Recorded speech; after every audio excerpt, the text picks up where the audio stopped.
Buongiorno a tutti e bentornati al canale in questa bellissima e fresca giornata di inizio autunno.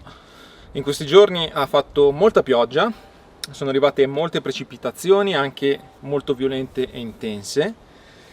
E quindi, vabbè, sicuramente per quest'inverno abbiamo risolto il problema della siccità, grazie al cielo, e molto probabilmente prossimamente, probabilmente già prossima settimana, ci saranno, credo, ulteriori buttate di funghi se non arriva il vento, perché vedo che si sta un pochino muovendo l'aria, non vorrei che arrivasse del vento ad asciugare tutto, ma dubito comunque.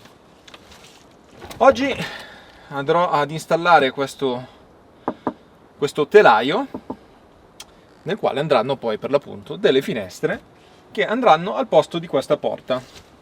Ho deciso di fare questa operazione perché questa porta non serve più a nulla, perché da qui non si arriva più da nessuna parte, perché il soppalco non c'è più, c'è un piccolo pezzo di soppalco con la scaletta interna, quindi si sale nel soppalco eventualmente eh, dove ho sistemato dei materiali tramite quella scaletta interna. Quindi avevo a casa questa finestra da buttare via e ho deciso di riciclarla utilizzandola per l'appunto qui in baita, e quindi installerò questa finestra su questo lato che mi permetterà di avere un po' di luce in più e principalmente anche, diciamo, un po' di solidità in più, perché questa porta è veramente una farsa, è una porta che va sostituita perché non regge più nulla.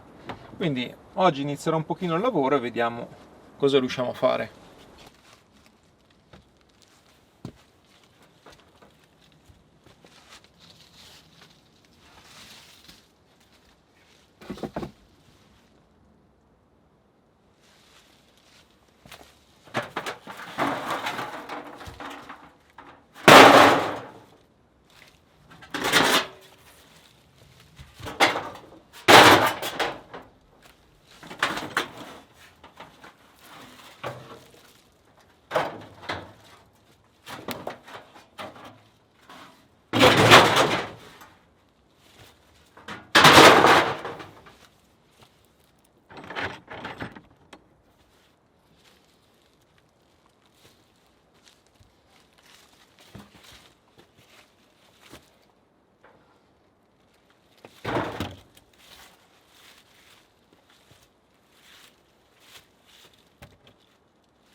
Sembrerebbe che mi vada bene, la porta, cioè la finestra è praticamente quasi a misura a livello di altezza, quindi adesso andrò a rimuovere un pochino di spessore nella parte bassa e poi teoricamente dovrei riuscire già ad incastrarla. E poi adesso valuterò se fare due listelli laterali da applicare o se eventualmente chiudere con la malta e del sasso. Adesso valuterò un attimo.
Bene, il lavoro di oggi è finito e adesso vi voglio mostrare un oggettino tecnologico che mi è stato mandato da testare, che useremo questa notte nel buio del bosco. Oggi, o meglio stanotte, andremo a testare questo strumentino qua che mi è stato mandato dalla X-Infrared.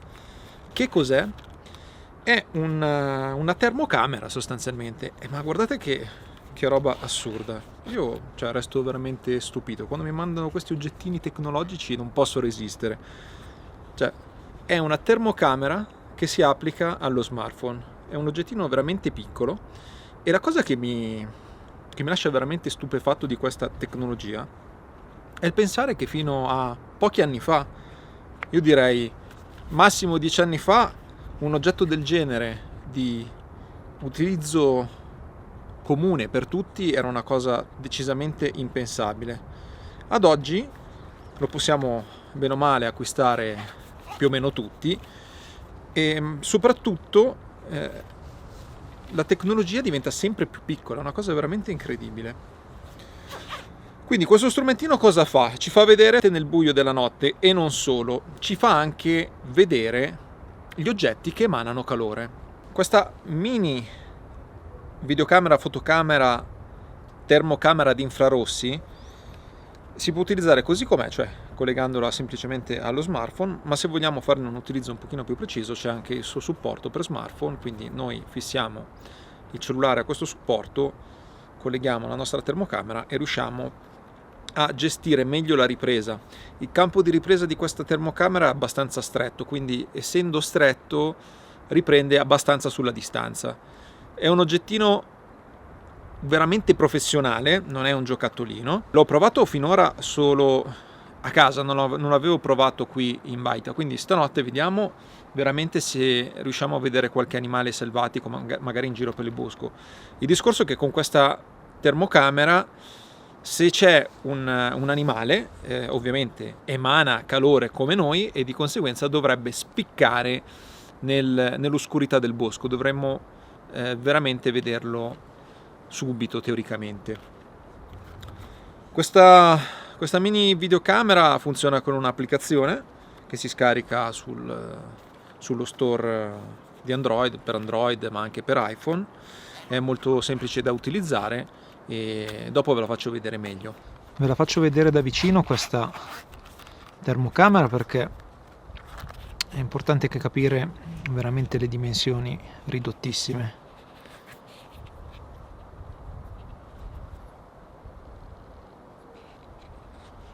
È tutto qui e c'è una ghiera che serve per la messa a fuoco, quindi la regolazione è manuale girando questa ghiera. In tanti chiedevate dov'è finita Jessica, dov'è finito Oliviero. Ecco Jessica e Oliviero sono tornati. Oliviero tra l'altro è tornato abbastanza appesantito, è diventato un Oliviero obeso. Probabilmente si è fermato al ristorante, non lo so. Ha fatto un anno al ristorante, credo. Non è andato molto in montagna, mi sa. Dove siete finiti, Jessica? Dicelo. Dove siamo finiti? Dove siete finiti? Non volevate più partecipare alle gite? Non è vero.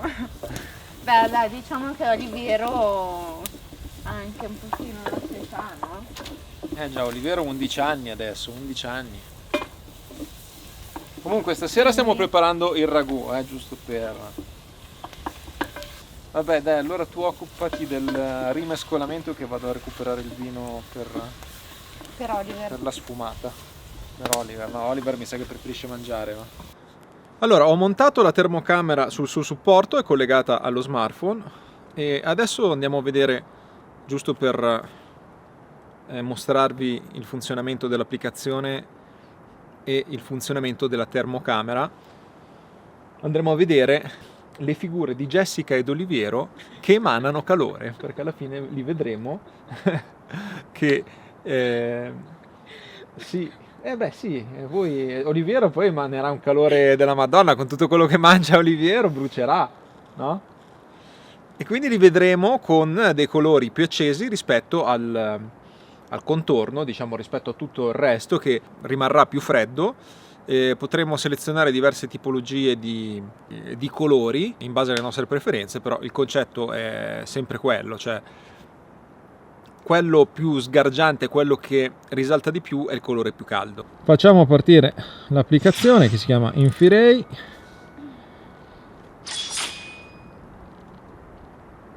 E cosa vedremo? Vedremo questi colori. Vedete che tutto attorno è blu, le gambe e la faccia di Jessica sono rosse, perché Jessica stava vicino al fuoco fino a poco tempo fa e quindi la parte bassa è quella che si è scaldata di più. Vedete che Oliviero rispetto alle gambe di Jessica è più freddo, il muso è più caldo, vedete? Ed è possibile selezionare poi i vari tipi di colori in base alle nostre preferenze, in base all'utilizzo che ne vogliamo fare. Possiamo selezionare diverse modalità in cui praticamente le temperature più calde vengono marcate in modo differente. Vedete, questa per esempio fa risaltare in modo particolare le temperature più elevate. Quello lì è il focolare, vedete che risulta rosso e tutto il resto risulta grigino. Io preferisco utilizzare questa modalità, che forse è anche una di quelle più classiche. Vedete che Jessica adesso è davanti al falò. Jessica, alzati in piedi e girati verso di me. Con le mani in alto. Sì, vedete, eccola lì. Vedete che Jessica ha tutto il calore adesso sul corpo, sulla faccia. Vabbè, sicuramente è anche perché ovviamente il suo calore corporeo, ma anche perché sta davanti al fuoco. Oliver, sempre in mezzo. Dai, via. Fammi, dai, che stiamo registrando. Qua stiamo lavorando, Oliver. Volevo mostrarvi la precisione di questa termocamera semplicemente appoggiando la mano su questa antina. La lasciamo qua qualche secondo e adesso teoricamente dovremmo avere l'impronta della nostra mano che rimane impressa sull'antina in legno, poiché l'abbiamo scaldata col nostro calore corporeo. Andiamo a vedere assieme se è così.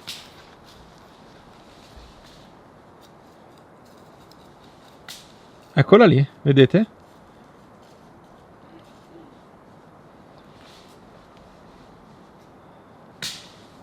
Pazzesco.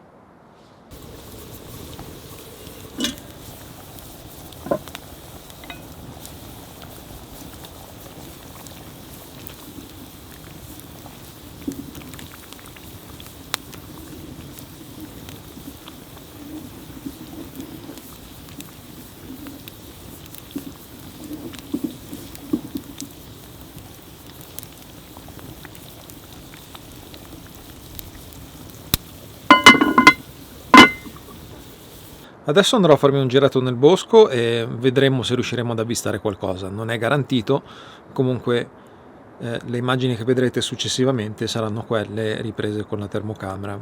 Vedremo un pochino cosa c'è in giro. Sento un sacco di ghiri e adesso in questo periodo dell'anno si stanno preparando per il letargo, quindi sono scatenati, stanno facendo un gran casino e mi hanno anche divorato per l'ennesima volta l'isolamento del tetto. Ho trovato tutti frammenti di polistirolo rosicchiato perché si stanno preparando la tana e stanno, diciamo, ingrassando per andare poi in letargo. Adesso è anche il periodo degli amori per i cervi e quindi, come tutti gli anni, regolarmente a metà settembre si cominciano a sentire i bramiti e adesso magari non riuscite a sentirli, comunque di sottofondo si continuano a sentire queste specie di ruggiti come se fossimo al Jurassic Park. Buongiorno, ovviamente c'era da immaginarselo che non sarebbe stato così semplice riprendere un bell'animale quale un cervo o magari un cinghiale così al primo colpo. Comunque adesso volevo commentare con voi brevemente alcune delle riprese che metterò qui sotto riguardo ai video ripresi questa notte con la termocamera. Qui possiamo vedere questo video in cui si vede chiaramente il ghiro scorrazzare tranquillamente sugli alberi.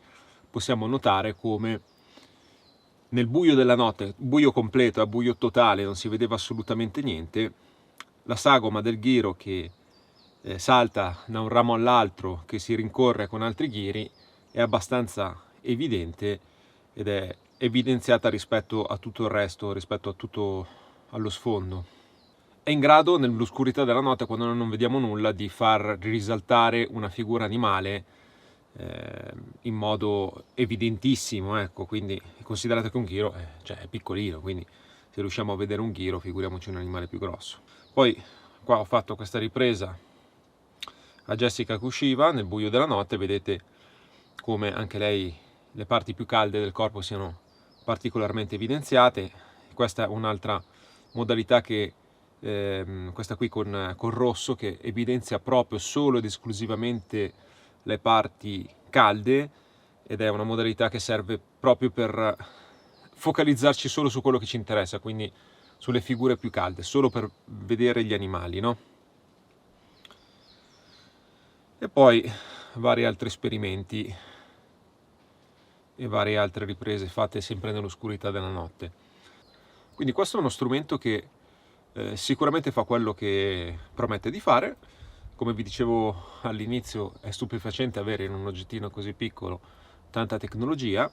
Utilizzo, a chi può tornare utile questo strumento, io penso a chi ha bisogno di avvistare della fauna selvatica sicuramente, ma anche per utilizzi magari più tecnici, quindi per discorsi idraulici magari, o per rilevare dispersione di calore all'interno o all'esterno di un'abitazione, per esempio, o anche semplicemente per il gusto di riuscire ad avvistare animali notturni che ad occhio nudo non riusciremo a vedere, quindi per renderci conto anche di quello che abbiamo realmente attorno. Comunque i link ve li lascio tutti in descrizione. Il lavoro qua della finestra è stato completato, va bene, diciamo che sono contento alla fine di questo lavoretto.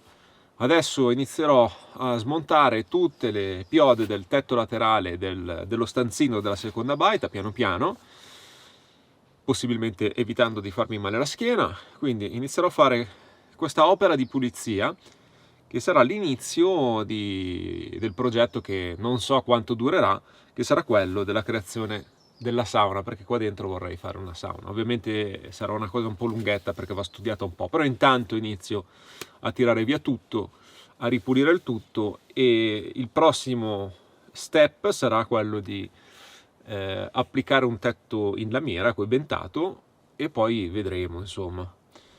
E poi devo continuare a fare ancora un po' di legna, e se riesco a fare un giretto per funghi, perché anche oggi sembra una giornata promettente anche su questo discorso funghi.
rimosso quasi tutto il tetto, mancano solo alcune chiode e poi il lavoro è finito. Chiaramente demolire è più semplice, anche perché qua si tratta di mollarle e lasciare andare giù, e poi accatastare facendo dei muretti improvvisati, in modo da all'occorrenza utilizzare queste chiode che sono state rimosse, perché comunque sono molto belle, alcune sono veramente gigantesche, quindi saranno ottime per pavimentare. Questo tetto sarà in lamiera e alcune di queste le utilizzerò ancora per finire il tetto della seconda baita, perché qualche infiltrazione c'è, quindi devo ancora livellare un pochino e sistemare un pochino i livelli, e di conseguenza qualcosa utilizzerò lì. Il resto credo che per lo più verrà utilizzato per pavimentare. Posso pavimentare praticamente ovunque con tutte queste chiode. Vedete, questo è l'interno, sono 2 stanzine, quindi la struttura è interessante perché è già separata, e ovviamente qua c'è da eliminare tutto, c'è un sacco di roba che andrà bruciata, un sacco di legna, vecchi pensili, roba da buttare via, insomma, piatti. C'è da fare una grande pulizia che richiederà anche qua sicuramente tanto lavoro, e probabilmente non escludo che in futuro potrei magari chiedere la mano di qualcuno anche di voi, nel caso vi interessasse partecipare a qualche giornata in cui si lavora assieme. Penso che si possa organizzare, perché alcune cose da solo sono veramente molto difficili da fare, e insomma una mano farebbe comodo, e penso che sia anche una cosa costruttiva anche per imparare a fare qualcosa, un'esperienza sicuramente interessante.